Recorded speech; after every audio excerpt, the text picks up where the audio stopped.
കേരള സർവകലാശാലയിൽ പോര് കടുക്കുന്നു.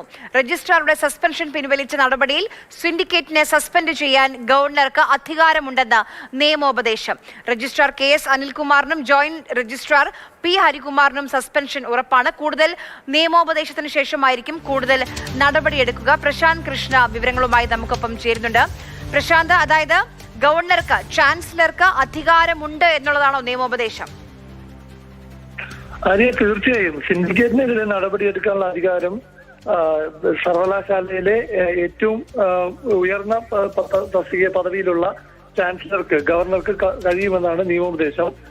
ഗവർണർ രാജേന്ദ്ര അർലേക്കർ ഇത് സംബന്ധിച്ച നിയമോപദേശം എടുത്തത് സിൻഡിക്കേറ്റ് ഇന്നലെ VCയുടെ അസാന്നിധ്യത്തിൽ ചേരുകയും രജിസ്ട്രാർ KS അനിൽകുമാറിന്റെ സസ്പെൻഷൻ റദ്ദാക്കുകയും ചെയ്ത അവസരത്തിലാണ് ഈ നിയമോപദേശം എടുത്തത്. സ്റ്റാൻഡിംഗ് കൗൺസിലിന്റെ നിയമോപദേശം സിൻഡിക്കേറ്റിനെ സസ്പെൻഡ് ചെയ്യാൻ ഗവർണർക്ക് അധികാരമുണ്ടെന്നാണ്.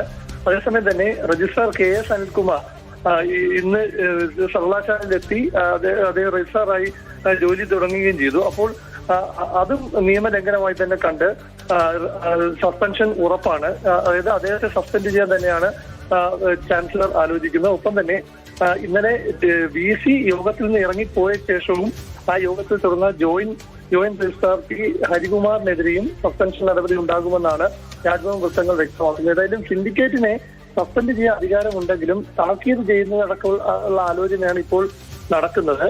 കാരണം ഒരു വിശദീകരണമെല്ലാം ചോദിച്ചാൽ സമയം നീണ്ടുപോകും. അതിന് കാലതാമസവും സർവകലാശാലയിൽ കുറച്ചുകൂടി കാര്യങ്ങൾ അസാധാരണമായ സാഹചര്യത്തിലേക്ക് നീങ്ങുകയാണ്. സിൻഡിക്കേറ്റിനെ തന്നെ സസ്പെൻഡ് ചെയ്യാനുള്ള അധികാരം ഇപ്പോൾ ഗവർണർക്കുണ്ട് എന്നുള്ളതാണ് നിയമോപദേശം. അതിലേക്ക് ഒരുപക്ഷെ ഗവർണർ കടക്കില്ലായിരിക്കും, താക്കീതായിരിക്കും. പക്ഷേ ജോയിന്റ് രജിസ്ട്രാറുടെക്കും സസ്പെൻഷൻ എന്ന നിലയിലേക്കാണ് കാര്യങ്ങൾ നിലവിൽ പോകുന്നത്.